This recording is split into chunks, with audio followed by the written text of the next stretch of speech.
Hello, everyone. Welcome back to our programming series.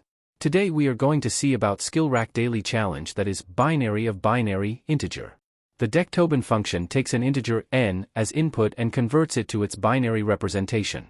It uses an array bin to store the binary digits and iterates through a loop, repeatedly dividing n by 2 and storing the remainder.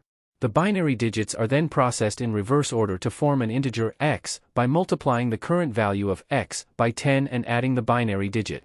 The function returns the resulting binary integer x, printing binary digits.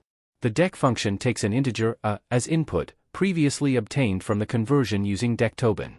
It uses an array b to store the binary digits and follows a similar process as the dectobin function.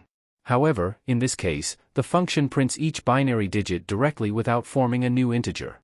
In the main function, an integer t is read as input, representing the original decimal number.